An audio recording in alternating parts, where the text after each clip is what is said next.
بسم اللہ الرحمن الرحیم۔ السلام علیکم خواتین و حضرات۔ 4 مختلف امور پر اپنی رائے کا اظہار آپ کے سامنے کروں گا۔ اس میں سے ایک تو یہ کہ رمضان کی آمد ہے، اور رمضان ایک ایسا مہینہ ہے جو ہمارے لیے خوشیوں کا، برکتوں کا، رحمتوں کا مہینہ ہے۔ لیکن ہم اپنی خوشیوں کو، اللہ کی رحمتوں کو اور اللہ کی برکتوں کو بلیک مارکیٹنگ میں، شارٹیج میں اور جانے کس کس کام میں تباہ و برباد کر دیتے ہیں۔ ایسے میں ہر سال ہر حکومت ایک پیکج کا اعلان کرتی ہے۔ وہ پیکج جن مارکیٹس میں، جن یوٹیلیٹی سٹور پر دستیاب ہوا کرتا ہے، وہاں پر بھی کئی کہانیاں سننے کو ملتی ہیں۔ پنجاب میں نئی وزیر اعلیٰ تشریف لائی ہیں۔ میں ان سے ریکویسٹ کرتا ہوں کہ وہ برکتوں کے اس مہینے میں ہمیں زحمتوں کا شکار نہ کریں۔ ابھی ان کے پاس کچھ دن باقی ہیں۔ پوری کی پوری پنجاب کی ایڈمنسٹریشن ان کے حوالے ہے۔ وفاق کی حکومت ان کا ساتھ دے گی، اور 12.5-13 کروڑ لوگوں کو اگر وہ اذیت سے بچا دیں تو ان کی بڑی مہربانی ہوگی، لوگ ان کو دعا دیں گے۔ میں دوسری بات جو کہنا چاہتا ہوں وہ یہ کہ صدر مملکت نے جو جواب دے دیا وفاقی حکومت کو کہ میں اجلاس طلب نہیں کرتا قومی اسمبلی کا، اور اس کے نتیجے میں ایک پروپیگنڈا شروع ہوا، اور آج میں نے سنا کہ ایک چارٹرڈ اکاؤنٹنٹ کانسٹیٹیوشنل ایکسپرٹ بن کے سپریم کورٹ کے فرائض سر انجام دیتے ہوئے کانسٹیٹیوشن کی انٹرپریٹیشن کر رہے تھے۔ انہوں نے پاکستان کی معیشت کا جو حال کیا، وہی حال وہ کانسٹیٹیوشن کا کرنا چاہتے ہیں، لیکن میں ان سے گزارش کرتا ہوں کہ وہ سپریم کورٹ کا وہ حال نہ کریں۔ یہ کانسٹیٹیوشن انٹرپریٹ سپریم کورٹ نے کرنا ہے، اور اس میں جو کچھ لکھا ہوا ہے اس سے آگے پیچھے بھی کچھ لکھا ہوا ہوتا ہے، وہ ذرا اس کو بھی پڑھ لیتے۔ میں جو تیسری گزارش آپ سے کرنا چاہوں گا وہ یہ کہ یہ بات بھی میدان میں آ چکی ہے کہ شاید عارف علوی جاتے ہوئے عمران خان کی سزائیں معاف کر دیں گے۔ اس پہ میں آخر میں آپ سے بات کروں۔ یہ جو 91(2) ہے آرٹیکل، اس 91(2) آرٹیکل کے تحت 21 دن میں قومی اسمبلی کا اجلاس ہونا ہے۔ قومی اسمبلی کا آج لودھرا کا ایک رزلٹ ابھی چند لمحے پہلے تبدیل ہوا ہے۔ آج کی تاریخ ذرا ذہن میں رکھیے گا، اور 29 تاریخ کو بھی ذہن میں رکھیے گا۔ وہ جو صاحب جیتے ہوئے تھے، وہ 2-3 دن پہلے قومی اسمبلی میں گئے تھے، ان کے کوائف پورے کیے گئے تھے، انہیں آئی ڈی کارڈ دیا گیا تھا، انہیں رہائش کے لیے پارلیمنٹ لاجز میں جگہ دی گئی تھی، اور وہ تمام فیسلٹیز جو کسی بھی قومی اسمبلی کے رکن کو دی جا سکتی ہیں وہ ان کو مل چکی تھی۔ اب اگر آج تک قومی اسمبلی کے نتائج پورے نہیں ہوئے جو 21 روز کے اندر اندر ان کو پورے کر کے دینے تھے، اور اس طرح پورے کر کے دینے تھے کہ اس پر کوئی اعتراض باقی نہ بچتا، تو صدر مملکت یقیناً آئین کی روح گردانی کرتے اگر وہ 29 تاریخ کو اجلاس طلب نہ کرتے۔ صدر کے پاس یہ اختیار موجود ہے، بلکہ صدر اس بات کا پابند ہے کہ وہ وزیر اعظم اور کابینہ کے مشورے کا پابند ہوگا آرٹیکل 48 کے تحت۔ لیکن اگر کوئی چیز صدر کی صوابدید میں آ گئی ہو اور وہ اس کو نہ کرے، تو پھر ایک اور آرٹیکل بھی ہے جس کو 254 کہا جاتا ہے غالباً، جس کے تحت یہ ہے کہ اگر کوئی چیز ایک وقت میں ہونی تھی اور نہیں ہوئی اور ڈیلے ہو گئی تو اس کا مطلب یہ نہیں کہ وہ نہیں ہو سکتی۔ میں صدر پاکستان کا وکیل نہیں ہوں، میں شاید ان کے ناقدین میں سے ایک ہوں، لیکن جو بات ٹھیک ہے وہ ٹھیک ہے۔ اگر آپ میری فائل ورک پوری کر کے نہیں دیں گے تو میں اس پر کیوں کر دستخط کروں گا؟ اور میں تو ایک معمولی آدمی ہوں۔ صدر پاکستان جو مملکت کی علامت ہے، جو وفاق کی علامت ہے، جو پاکستان کا سربراہ ہے، وہ کس طرح ایک غلط کام کر کے دے گا؟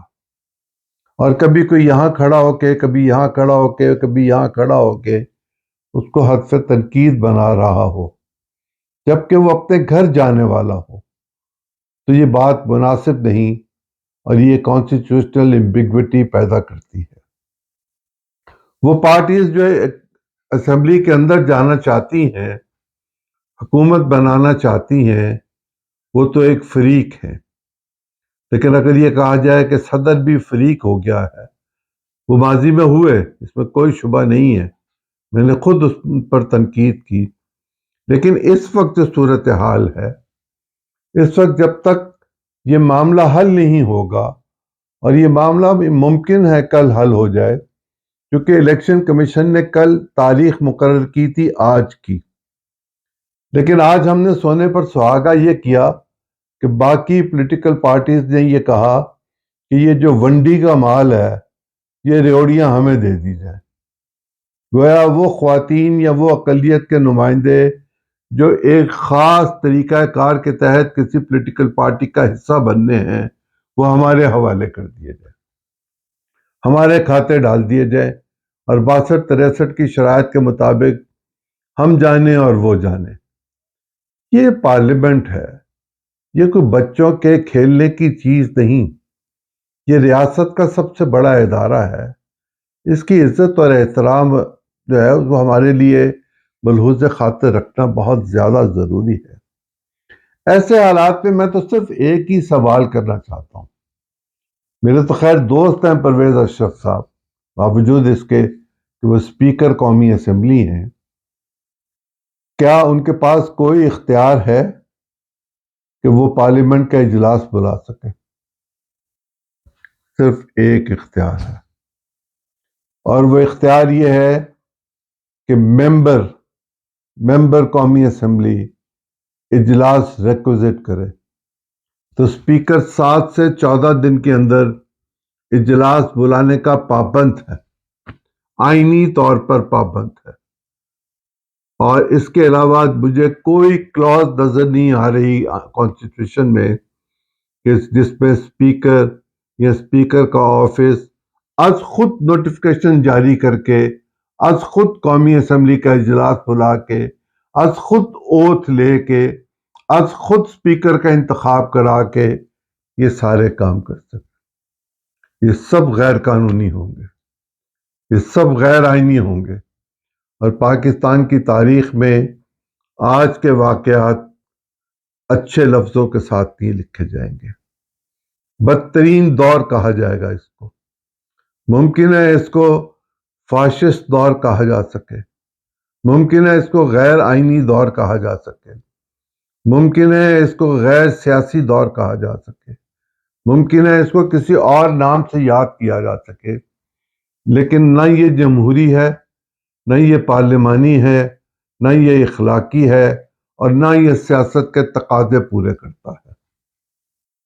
ایسے حالات میں اگر اس بات کا انتظار کیا جائے کہ صدر کوئی سمری واپس بھیج دے تو 10 دن کا وقت ہوتا ہے اس کے پاس، اگر وہ دوبارہ اپروو ہو کر نہ آئے، اور وہ اپروو ہو کر آنی ہوتی ہے قومی اسمبلی سے، پارلیمنٹ سے، تو پارلیمنٹ تو اس وقت ہے نہیں، اس لیے وہ اپروو نہیں ہو سکتی۔ اور چیئرمین سینٹ، اب چیئرمین سینٹ نہیں رہا ہوا، میں کئی پروگرامز میں یہ کہہ چکا ہوں، وہ صرف صوبائی اسمبلی کا ایک رکن ہے، اور اسے بلوچستان پشین میں جا کر اپنا اوتھ لینا ہے، اور اب وہ کوئی کام نہیں کر سکے گا۔ وہ سینٹ کے ہال کے اندر داخل نہیں ہو سکتا، ہی از اسٹرینجر ان دا سینٹ۔ وہ اجنبی ہے سینٹ کے ہال میں، وہ نہیں جا سکتا۔ یہی حال یوسف رضا گیلانی صاحب کے ساتھ کیا گیا ہے کہ وہ بھی اسٹرینجر ہیں سینٹ میں، کیونکہ انہوں نے 233 کے تحت اس کلاز کو شاید نہیں پڑھا تھا کہ جس کے تحت اگر وہ کوئی اور انتخاب لڑتے اور جیت جاتے، اور جو کہ وہ جیت چکے ہیں، تو وہ پچھلے ایوان کا یا پچھلی اسمبلی کا ممبر نہیں رہ سکتے تھے، ختم ہو گیا تھا۔ ان کے چیئرمین سینٹ بننے کے لیے ایک نیا شور اور غوغا پیدا ہوگا، ایک نیا کانسٹیٹیوشنل کرائسس پیدا ہوگا، ایک نئی بک بک ہوگی پاکستان میں، اس کو ایوائڈ کرنے کی ضرورت ہے۔ شنید یہ ہے کہ وہ قومی اسمبلی کے رکن کے طور پر حلف اٹھا لیں گے۔ ایسے حالات میں ہم جب کہ پاکستان کو یہ کہتے ہیں کہ یہ مشکل ترین صورتحال سے گزر رہا ہے، اس کو پھر نیگوشیٹ کرنا ہے آئی ایم ایف کے ساتھ، اور دوسری طرف پی ٹی آئی والے یہ کہہ رہے ہیں کہ ہم آئی ایم ایف کو یہ کہنا چاہتے ہیں کہ جب تک سیاسی استحکام نہ ہوگا، معاشی استحکام نہیں ہو سکتا۔ میں اس بات کو یوں کہہ دیتا ہوں کہ جب تک معاشی استحکام نہیں ہوگا تب تک سیاسی استحکام بھی نہیں ہوگا، لہذا دونوں کو پیرلل لے کر چلنا چاہیے، اور دونوں کی ذمہ داری ہے حکومت کی بھی اور حکومت سے باہر کے لوگوں کی بھی کہ وہ مل بیٹھ کر کوئی راستہ تلاش کرے تاکہ پاکستان کے جو مشکل معاملات ہے، جو معاشی صورتحال ہے، جو ہمارے ہاں کمی پیدا ہونے والی آئندہ چند دنوں میں، رمضان میں ہی کمی پیدا ہوتی نظر آ رہی ہے، ایسے میں مہنگائی کا طوفان لوگوں کو اور مار دے گا۔ وہ جو آخری بات میں آپ سے کہنا چاہتا ہوں کہ عارف علوی عمران خان اور ان کی اہلیہ کی سزائیں معاف کر دیں گے۔ ان کے پاس یہ ایک اختیار موجود ہے آئین کی دفعہ 45 کے تحت کہ وہ کسی عدالت، کسی ٹریبونل، کسی جانب سے دی ہوئی کسی شخص کو کسی طرح کی کوئی سزا معاف کرنے کا اختیار رکھتے ہیں، لیکن صدر پاکستان کے ہاتھ اسی طرح ہتھ کڑیوں میں بندھے ہوئے ہیں جس طرح کانسٹیٹیوشن کی دوسری کلازز میں بندھے ہوئے ہیں، وہ ہاتھ کھول نہیں سکتے۔ وہ دفعہ 48 کے تحت وزیر اعظم اور کابینہ کی ہدایت یا ان کے مشورے کے پابند ہیں، اور اس کے لیے اور زیادہ ضروری یہ ہوتا ہے کہ جس شخص کے لیے یہ معافی مانگی جا رہی ہو وہ تحریری طور پر ایک درخواست دیتا ہے یا اس کا کوئی قریبی ترین عزیز درخواست دیتا ہے کہ میں سو اینڈ سو پرسن، میں نے یہ جرم کیا تھا، میں اس کا اعتراف کرتا ہوں، میں نے اس کی اپیل کی تھی، میری اپیل خارج ہو گئی ہوئی ہے، لہٰذا مجھے معاف کر دیا جائے، میرے جرم کے اعتراف کے طور پر مجھے معاف کر دیا جائے۔ عمران خان کے معاملات ابھی عدالتوں میں باقی ہیں، جانے وہاں گواہیاں آئیں گی کہ نہیں آئیں گی۔ پچھلے دور کے حکمرانوں کے خلاف گواہیاں وڈرا ہو گئی تھی، آنے والوں کے لیے ایک وڈرا ہوں گی کہ نہیں ہوں گی میں نہیں اس بات کو جانتا، لیکن یہ جانتا ہوں کہ جب تک وہ آخری جگہ تک نہ پہنچ جائیں، آخری اپیل کے مرحلے تک نہ پہنچ جائیں، تب تک معافی کی درخواست ہو بھی نہیں سکے گی۔ اور وہ ایک ضدی آدمی ہے، وہ ضدی شخص ہے، وہ یہ درخواست دے گا بھی نہیں۔ درخواست نہ دینے کا وہ سیاسی فائدہ اٹھائے گا، اور اس کو جیل میں رکھنے کا یہ نقصان اٹھائیں گے سیاسی طور پر۔ اس کا فیصلہ شہباز شریف صاحب اور آصف زرداری صاحب نے کرنا ہے۔ جانے شہباز شریف صاحب 5 سال اسمبلی میں پرائم منسٹر کے طور پر رہتے ہیں یا نہیں رہتے، لیکن آصف زرداری 5 سال کے لیے دوبارہ پاکستان کے صدر بن رہے ہیں۔ ان کے لوگ ان کے کہنے کے مطابق وزارتوں میں حصہ نہیں لیں گے، لیکن یہ ہو نہیں سکے گا، یہ ان کو کرنا پڑے گا، اس لیے کہ وہ جس کو عظیم تر قومی مفاد کہا جاتا ہے وہ ان کے سامنے آئے گا۔ کئی دیواریں آئیں گی، کئی خلیج آئے گی، جن کو پاٹنے کے لیے، جن کو پار کرنے کے لیے ان کو ایک سو کالڈ مصالحت کرنی ہوگی۔ لیکن اگلے انتخاب میں پھر ایک دوسرے کو ہدف تنقید بنائیں گے، ایک دوسرے کے خلاف الیکشن لڑیں گے، اور جو وہ مولانا کہہ رہے ہیں کہ ہم یہ فیصلہ کرنا چاہتے ہیں کہ ہم پارلیمانی جمہوریت سے باہر نکل آئیں، تو اس طرح کا ایک فیصلہ جماعت اسلامی کے کچھ لوگوں نے کرنے کی کوشش کی تھی، اور اس وقت جماعت اسلامی تقسیم ہو گئی تھی کسی حد تک۔ کچھ لوگوں کا خیال تھا کہ پالیٹکس میں جا کے الیکشن لڑا جائے، کچھ کا خیال تھا نہ لڑا جائے، اور اس پر تقسیم ہوئی تھی۔ مجھے جمعیت العلماء اسلام میں پہلے ہی تقسیم نظر آ رہی ہے۔ تقسیم در تقسیم ہوگی تو پاکستان کی ایک منظم پولیٹیکل پارٹی بکھر جائے گی۔ پولیٹیکل پارٹیز کو آپس میں یکجان ہونا چاہیے۔ پاکستان میں پہلے بھی کوئی کمی نہیں ہے، 170 کے قریب پولیٹیکل پارٹیز ہیں، اور اگر یہ 2 4 5 7 تک آ جائیں، ہم سب مسلمان ہیں، کلمہ گو ہیں، ہمارے یقین ایمان ایک ہیں، جانے ہم میں کیا تفریق ہے کہ ہم ہر جگہ پر ایک 1.5 اینٹ کی مسجد بنانا چاہتے ہیں۔ اس 1.5 اینٹ کی مسجد سے اگر ہم نکل کے جامع مسجد کی طرف چلے جائیں تو شاید ہم میں اجتماعی زندگی گزارنے کا طور طریقہ سیکھنے کا ہنر پیدا ہو جائے۔ وہ لوگ جو اجتماعی زندگی گزارنے کی تلقین کیا کرتے ہیں وہ بہت پیارے اور بہت اچھے لوگ ہوتے ہیں۔ وہ اپنی جان کی قربانی دے دیتے ہیں، لیکن اس سے انحراف نہیں کرتے کہ ہمیں اجتماعی زندگی نہیں گزارنی چاہیے۔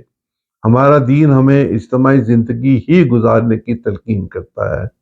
میں پاکستان کے لیے دعا گو ہوں، اس بات کے لیے دعا گو ہوں کہ 29 تاریخ کا دن خیر خیریت سے گزر جائے۔ فرض کیجئے 29 تاریخ کو ایک باہر مجمع ہو، ایک اندر طوفان بدتمیزی ہو، تو کہاں جا کے کھڑے ہوں گے؟ ہمیں اب مثبت رویوں کے ساتھ آگے بڑھنا چاہیے۔ ہم بہت کچھ کر چکے، ہمیں اس کا خمیازہ بہت دیر تک بھگتنا پڑے گا۔ ہمیں سب سے پہلے اپنی معاشی خود مختاری کو بحال کرنے کے لیے اپنے اندر ایک کنسنسس کی ضرورت ہوگی، اور اگر ہم نے وہ کنسنسس کر لیا تو شاید ہم بہتر ہو جائیں۔ بصورت دیگر ہم شاید 24ویں دفعہ IMF کے پاس جائیں گے، اور یہ ایک ریکارڈ ہوگا۔ 22 دفعہ ارجنٹائن گیا تھا، 23واں پروگرام ہم کر چکے، اب یہ 24واں پروگرام ہوگا۔ ہم ان سے 6 سے 8 ارب ڈالر بھیک مانگنا چاہتے ہیں، قرض لینا چاہتے ہیں۔ وہ جو شرائط ہم پر مسلط کرنا چاہیں گے، عائد کرنا چاہیں گے، تسلیم کروانا چاہیں گے، ہم سر جھکا کے صرف ان پر دستخط کریں گے۔ اور میں آخری بات جو مجھے پہلے کہہ دینی چاہیے تھی وہ یہ کہوں کہ ایک ہوتا ہے ممبر قومی اسمبلی اور دوسرا ہوتا ہے ممبر الیکٹ۔ ممبر الیکٹ اس وقت تک قومی اسمبلی کا رکن نہیں ہو سکتا جب تک وہ اوتھ نہ اٹھا لے۔ تو وہ لوگ جو اس خیال میں ہیں کہ یہ جو لوگ جیت کے آئے ہیں یہ ممبر ہیں اس وقت قومی اسمبلی کے، وہ اس خیال کو نکال کے حقیقتوں کو جانیں، آئین کے ساتھ ایک بگاڑ پیدا کرنے کی کوشش نہ کریں۔ صدر کے آئینی اختیارات کم ہیں لیکن بہت ہیں، اور صدر کے ساتھ چھیڑ چھاڑ کے نتیجے میں ریاست اور حکومت دونوں ناخوش ہوں گی۔ میں آپ کے لیے اور اپنے لیے دعا گو ہوں، اللہ ہمیں خوش رکھے۔